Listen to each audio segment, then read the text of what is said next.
Assalamualaikum warahmatullahi wabarakatuh. A'udzu billahi minasyaitonir rajim.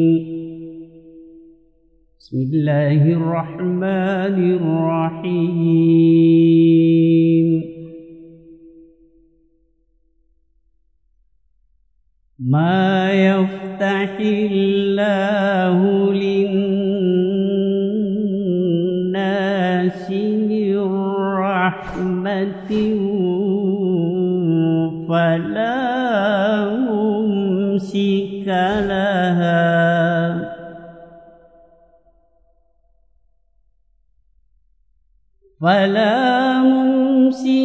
laha wa ma yumsik fala mursila lahu min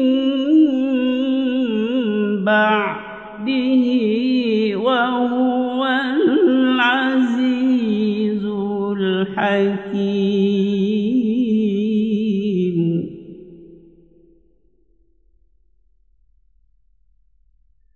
Wa ma yumsik fala mursila lahu min ba'dihi wa huwal azizul hakim.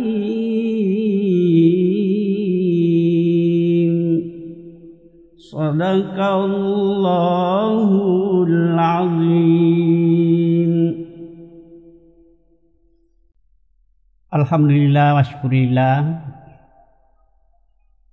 Pada pertemuan ini pembahasan kita sudah sampai pada bab 16 dalam tulisan saya.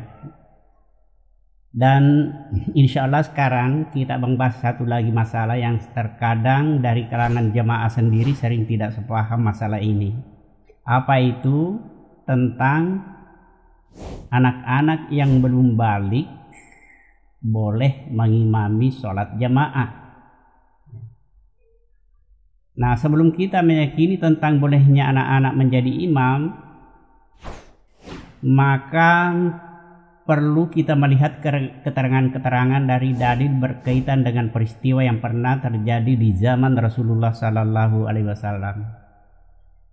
Lalu selanjutnya kita mencermati penjelasan-penjelasan para ulama muhaddisin agar kita dapat memperoleh gambaran-gambaran berdasarkan ilmu. Oleh karena itu, pemirsa, baiklah kita bacakan dulu sebuah hadis dari Amr ibnu Salamah ketika beliau sendiri menceritakan peristiwa yang terjadi atas dirinya. Artinya Amr ibnu Salamah ini adalah pelakon dari peristiwa ini ketika dia masih kecil. Nah, untuk lebih jelasnya kita bacakan riwayatnya. Jadi bagi dia saya potong saja sebagian hadis ini, bahwa Amr ibnu Salamah berkata, Fanazaru, jadi Amr berkata lalu mereka melihat-lihat, ya. Falam yakun ahadun aksar Qur'anan minni, tetapi tidak ada seorang pun yang lebih banyak hafalan Al-Qur'annya kecuali saya. Alima kunta atalaqqa minar rukbani, karena aku pernah belajar daripada sahabat yang datang. Nafaqaddamuni baina aidihim wa ana banu sittin au sab'in sinina. Lalu mereka memajukan aku untuk mengimami mereka, padahal waktu itu aku baru berumur 6 tahun atau 7 tahun. Wa kanat alayya burdatun idza sajadtu taqallasat anni, dan aku memakai burda yang apabila aku sujud terbukalah pantatku, ya. Wa qalat imra'atun minal hayy, ya, lalu berkatalah seorang perempuan dari kaum itu, ala tugatuna annasta qari'ikum, mengapakah kalian tidak menutupi dari pandangan kami pantat imam kamu itu? Fakat tauli kamisan, lalu memotong kemeja untukku. Farihatu bisyai'in fara'i bidzalikal kamis, ya. Maka tidak pernah aku merasakan kegembiraan melainkan kegembiraanku lantaran mendapat kemeja itu. Hadis ini diriwayatkan Bukhari. Pemirsa dan netizen dimanapun berada, jadi hadis ini sudah menjelaskan satu peristiwa di zaman Nabi bahwa anak-anak pernah mengimami orang banyak. Hal ini telah diterangkan juga dalam kitab Al-Fat, ya. Kemudian Ibnu Salamah menjelaskan bahwa tidak ada perbedaan pendapat yang kami ketahui tentang riwayat ini. Nah, pemirsa, mari kita lihat ya lafaz hadis. Wal ya'ummakum aksarukum Qur'anan. Nah, ini adalah dalil yang menunjukkan keumuman kepada imam bahwa apakah usianya anak-anak atau dewasa, yang penting banyak menguasai Al-Quran, dalam pengertian bahwa bukan hanya sekadar bagusnya bacaannya tetapi banyak memahami tentang mengamalkan Al-Quran. Jadi begini sebenarnya, yang meragukan kita itu bahwasanya mampukah anak-anak memenuhi aksar Quranan ini, ya. Maka jawabannya adalah dari pernyataan mereka sendiri mengatakan lima kunta talaqqa minar kebani, aku pernah belajar. Ini kata Ibnu Salamah, ya. Aku pernah belajar dari sahabat Nabi yang datang. Ini berarti anak ini jelas mampu dan pernah dikadar oleh para sahabat Nabi setiap yang datang di tempat itu. Jadi wajar sekali kalau dia mampu memenuhi kriteria itu. Jadi jangan mencoba meremehkan orang-orang yang selalu rajin ikut pengajian seperti pengajian sekarang. Mungkin mereka tidak punya gelar akademik tetapi layak, ya, kalau dia banyak mengetahui penjelasan dari berbagai pendapat para ustadz. Kemudian lafaz hadis faqaddamuni, lalu mereka mendahulukan saya. Lafaz ini menunjukkan bahwa tidaklah salah jika anak-anak memimpin sholat, sebagaimana pendapat beberapa ulama seperti Ishaq, Syafi'i, dengan ulama yang sepaham dengan itu. Nah, pemirsa, memang diakui bahwa ada sebagian ulama yang punya keterangan lain, memiliki pemahaman yang berbeda. Ini sangat perlu dipahami, ya. Mereka mengatakan bahwa anak-anak tidak boleh menjadi imam karena belum wajib atasnya hukum had. Dengan berpegang pada hadis dari Ibnu Mas'ud, seperti yang saya bacakan hadis yang dimaksud itu bunyinya begini.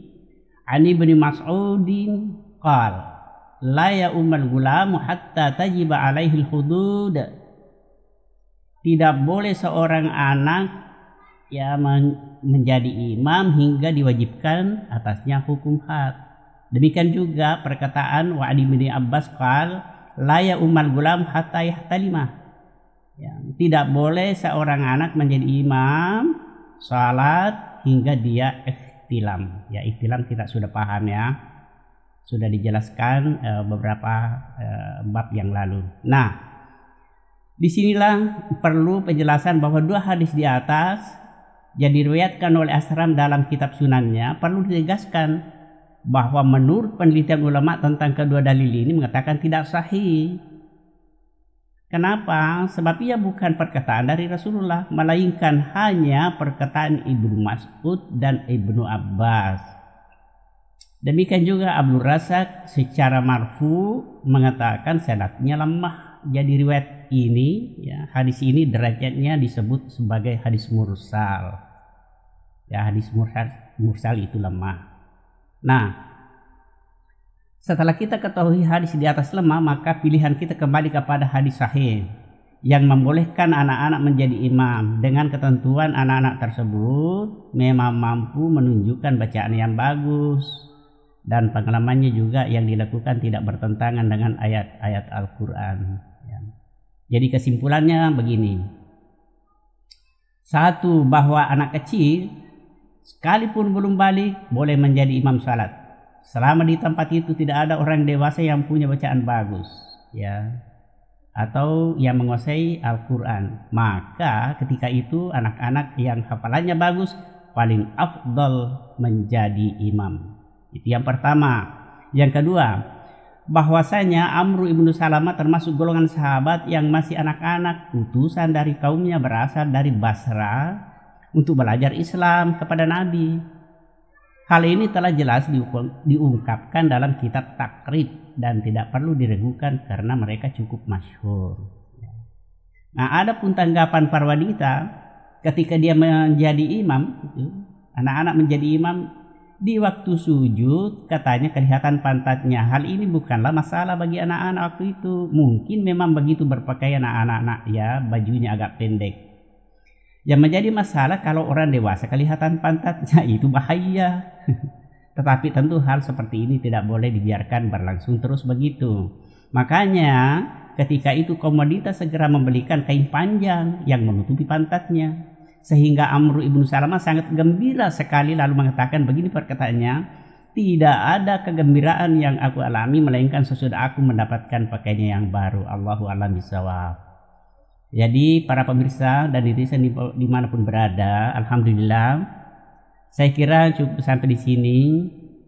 Semoga kita semua senantiasa diberikan petunjuk menuju kepada jalan yang diridai oleh Allah Subhanahu wa taala.